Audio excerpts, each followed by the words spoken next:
మంచిది. దేవుని బిడ్డలకి నా హృదయపూర్వక వందనాలు. ప్రకటన గ్రంథం 6వ అధ్యాయము లాస్ట్ వచనం 17వ వచనాన్ని మనం ధ్యానం చేద్దాం. దీంతో 6 అధ్యాయాలు ప్రకటన గ్రంథంలో అయిపోతాయి. ప్రకటన గ్రంథం 6వ అధ్యాయము 17వ వచనం. ఇక్కడ మనం చూస్తే 16 ఇంకా 17 కలిసినట్టు ఉంటుంది. ఇంగ్లీష్ బైబుల్లో అయితే విడగొట్టినట్టు ఉంటుంది. ఇప్పుడు ఇక్కడ మనం చూడొచ్చు 17th ఒక చుక్క లెక్క కనిపిస్తుంది. మహాదినం వచ్చాను, దాని పక్కన సెమీకాలన్ ఉంటుంది, అక్కడి నుంచి చదవచ్చు. అది 17వ వచనం. దానికి జాలిన వాడెవడు, మీరు మా మీద పడి ఆయన సన్నిధికిని గొర్రెపిల్ల ఉగ్రతకును మమ్మను మరుగు చేయుడి అని పర్వతములతో బండలతోనూ చెప్పుచున్నారు. చాలు, ప్రార్థన చేసుకుందాం. స్తోత్రం తండ్రి, పరిశుద్ధమైన దేవానికి వందనాలు. వాక్యంలో వెళ్తున్నాం, మాతో మాట్లాడు. నాకు కనిపించు, అందరికీ కనిపించు. నాతో మాట్లాడు, అందరితో మాట్లాడు. నన్ను సరిచేయమని యేసు నామంలో ప్రార్థిస్తున్నాను తండ్రి, ఆమెన్. మంచిది. మనము చూసినాము, మరి యేసుప్రభు వారు ఆ పుస్తకంలో ఉన్న ముద్రలు విప్పినప్పుడు మొత్తం 7 ముద్రలు ఏమో ఉంటాయి. మరి 6వ ముద్ర విప్పినప్పుడు ఇవన్నీ కూడా జరుగుతూ ఉంది. మరి భూరాజులు, బాగా డబ్బులు ఉన్నవాళ్ళు, తర్వాత వాళ్ళ డామినేట్ కొంతమంది ఉంటారు, అధికారం కోసము పనిచేస్తూ ఉంటారు. వారికి అధికారం ఇస్తే మంచిది, వారికి అధికారం ఇవ్వకపోతే వాళ్ళు పట్టించుకోరు. వారు అధికారం సంపాదించడానికి బాగా కష్టపడతారు, లేకపోతే బాగా మోసాలు చేస్తూ ఉంటారు. ఏదో ఒకటి చేసి ఈ లోకంలో వారు జీవించాలన్నది వారి యొక్క తపన. హల్లెలూయా. లోకంలో మనం అదే చూస్తూ ఉంటాం. ఎక్కువగా ఎమ్మెల్యే, ఎంపీకి ఈ తత్వం ఉంటుంది.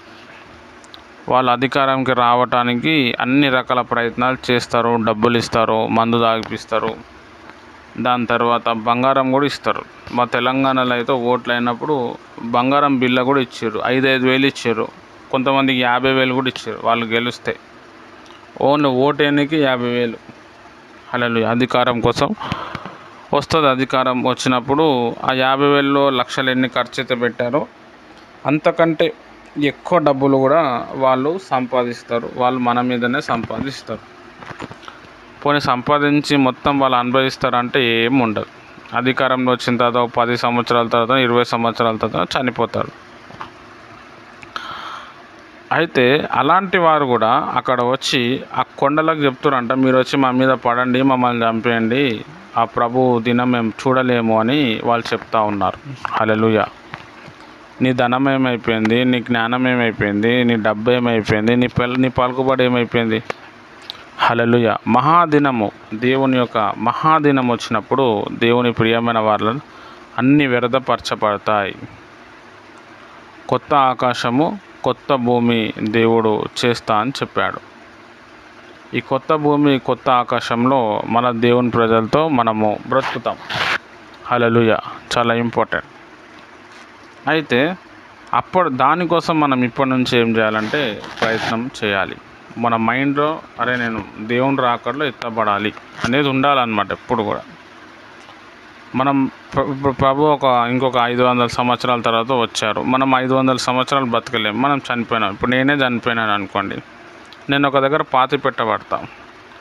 దేవుడు ఎప్పుడైతే మహా ఆకాశంలోకి వెళ్ళి మధ్యాకాశంలోనికి వస్తారో, బూర ఊదినప్పుడు ఫస్ట్ నాకు వినిపిస్తుంది అనమాట. చనిపోయిన వాళ్ళందరికీ వినిపిస్తుంది ఫస్ట్. ఆ ఎముకలలో వినిపించిన తర్వాత ఆ సౌండ్కి ఏమవుతుందంటే బాడీ మొత్తం ట్రాన్స్ఫార్మ్ అయిపోయి మధ్యాకాశంలో వెళ్ళిపోతుంది. ఇదంతా కూడా ఒక రెప్పపాటున జరిగిపోతుంది. అంటే అంత స్పీడ్గా జరుగుతుంది అనమాట దేవుని ఒక వర్క్ వచ్చినప్పుడు. హల్లెలూయా. దాని తర్వాత అనేక మంది, ఇంకా ఇప్పుడు నా పిల్లలు ఉన్నారనుకోండి, వాళ్ళు ప్రభువులో నిలబడ్డారు అనుకోండి, వాళ్ళకు కూడా వినిపిస్తుంది. అంటే నేను ఎత్తబడతాను, నా పిల్లలు కూడా ఎత్తబడతారు.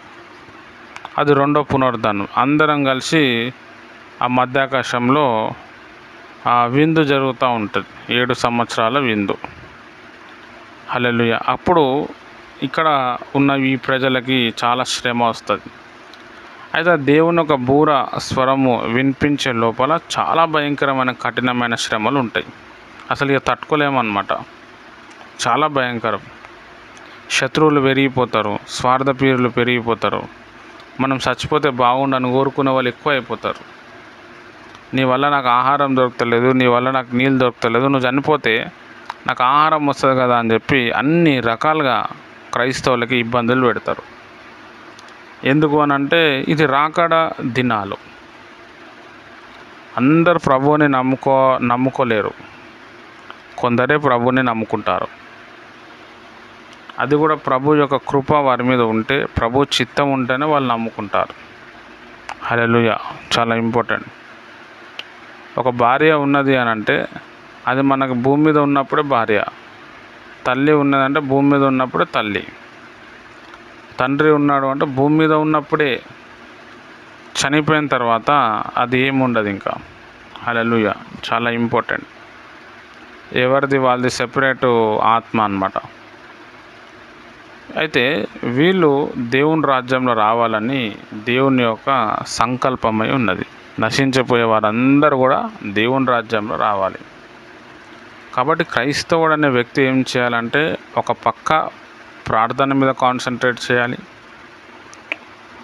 ఒక పక్క ఆత్మల సంపాదన వైపు వెళ్ళిపోవాలి, వారి జీవితాన్ని మార్చుకోవాలి.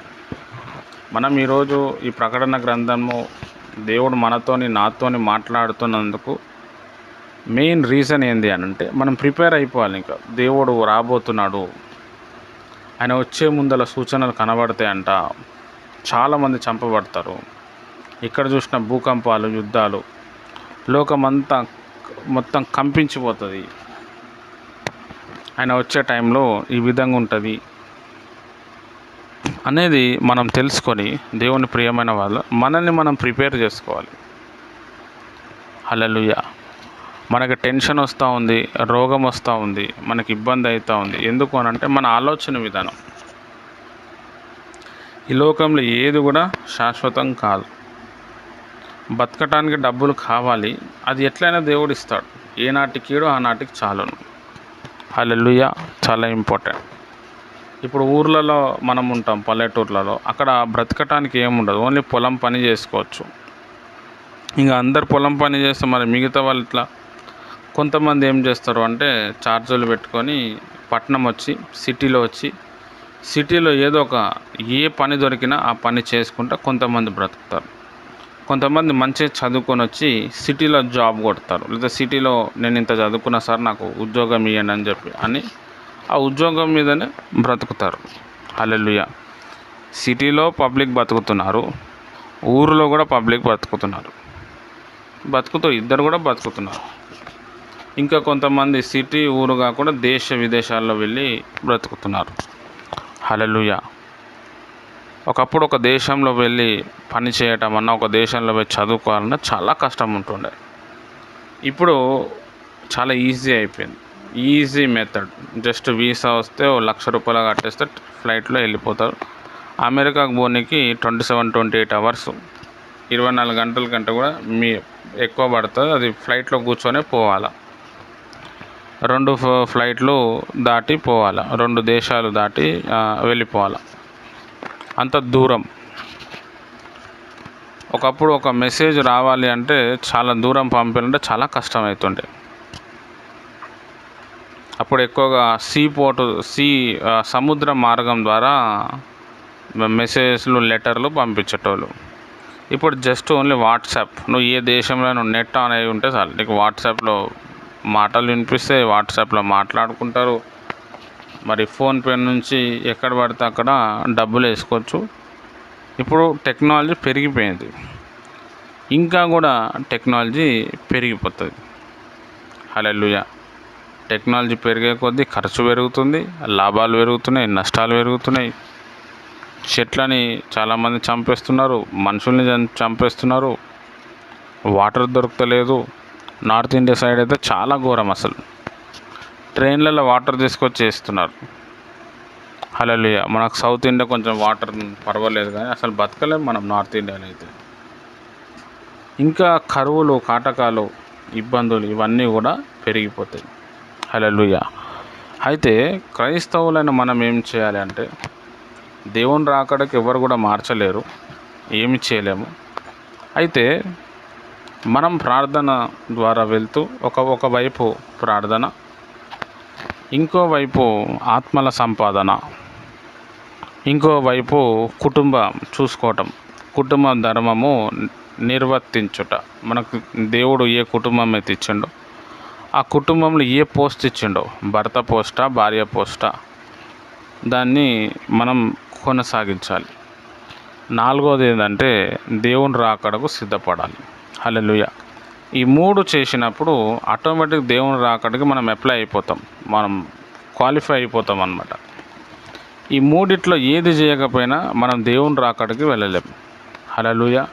ఒకటేమో ప్రార్థన, రెండోదేమో బైబిల్ రీడింగ్ చేయటం, మూడోదేమో ఆత్మల సంపాదన.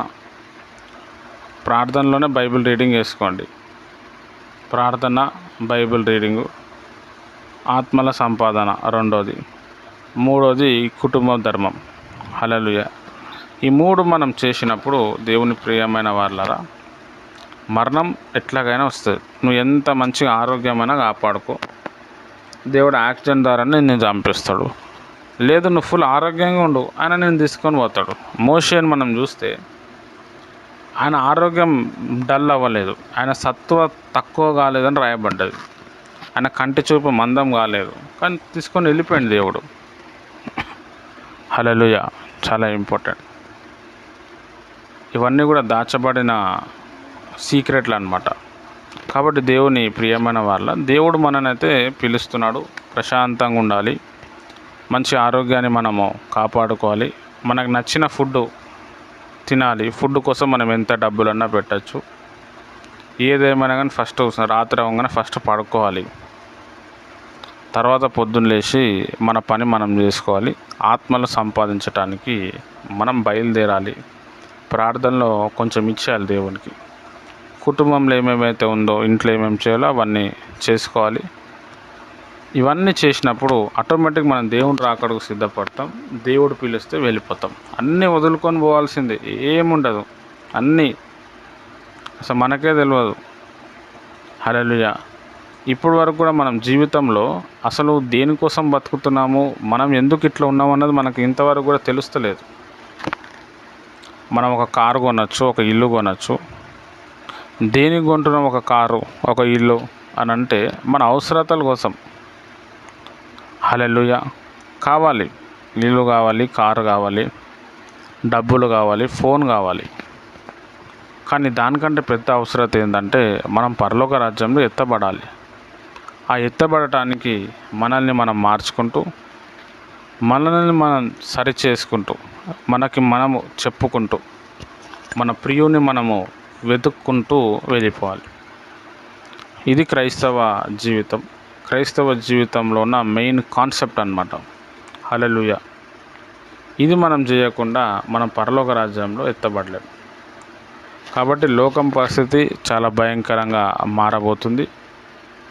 లోకంలో ఉన్న విషయాలను చూసి మనం ఎక్కువగా బీపీలు పెంచుకోవద్దు, టెన్షన్ పెట్టుకోవద్దు. ఇంట్లో ఉన్న పరిస్థితులు కూడా మారిపోతాయి. మనం పెంచి పెద్దగా చేసిన పిల్లలు మన గుండె మీద దంతారు. మనం పెళ్లి చేసుకున్న వ్యక్తి మనం చీ అని వెలగొట్టేస్తాడు. ఇవన్నీ జరుగుతాయని బైబిల్లో రాయబడ్డ జరుగుతాయి. దానికి ప్రిపేర్ అయ్యి ఉండండి అని చెప్పిండు దేవుడు. హల్లెలూయా. ప్రిపేర్ అయ్యి ఉండాలా, మనల్ని మనము సర్ది చేసుకొని ఉండాలా. దేవుని మాత్రము మనము మర్చిపోవద్దు. ఎందుకంటే గొప్ప గొప్ప వాళ్ళు కూడా, జ్ఞానవంతులు కూడా, సోకాల్ ఫుల్ డబ్బులు ఉన్న వాళ్ళు కూడా కొండలకు వచ్చి చెప్తున్నారంట, మీరు మా మీద పడండి, మమ్మల్ని చంపేయండి, ఆ దేవుని ఉగ్రతను చూడలేము అని. హల్లెలూయా. అంటే ఇక్కడ చాలా మర్మంగా రాసుకుంటూ వచ్చాడు. వాళ్ళు చనిపోవటానికి చాలా ప్రయత్నాలు చేస్తారు, కానీ వాళ్ళకి మాత్రం మరణం రాదు. సముద్రంలో దూకితే మళ్ళీ సముద్రం వాళ్ళని మళ్ళీ బయట కక్కేస్తుంది. చెట్టు మీద ఊరేసుకుందామంటే చెట్టు తెగిపోతుంది. పెట్రోల్ వేసుకొని చనిపోదామని అనుకుంటే పెట్రోల్ వేసుకొని మంట అంటించుకుంటారు, కానీ వాళ్ళకేం కాలేదు. పెట్రోల్ అంటుకోదు ఆ టైంలో బాడీలో. ఆ విధంగా సిస్టమ్ అనేది చేంజ్ అయిపోతుంది. హల్లెలూయా. వాళ్ళ ప్రాణాన్ని వాళ్ళు కాపాడుకోవటానికి చాలా ప్రయత్నాలు చేస్తారు. చాలా భయంకరం. మనం దాన్ని వర్ణించలేమన్నమాట. అంటే దేవుడిని వాళ్ళకి అర్థమైపోతుంటుంది చాలామందికి, అమ్మో దేవుడు రాబోతున్నాడు కదా అని. అప్పుడు ప్రతి వ్యక్తి ఒప్పుకుంటాడు యేసయ్యనే దేవుడు అని చెప్పి. హల్లెలూయా. అప్పటికి మనం ఉంటామో ఊడిపోతామో. మన తరంలో దేవుడు వస్తే ఉంటాము, మన తరంలో రాకపోతే మనకు సంబంధం లేదు. అయితే మనము దేవుని ప్రియమైన వాళ్ళు, దేవుని రాకడకు సిద్ధపడాలి. దేవుడి మాటలు దీవించునుగాక. ఆమెన్.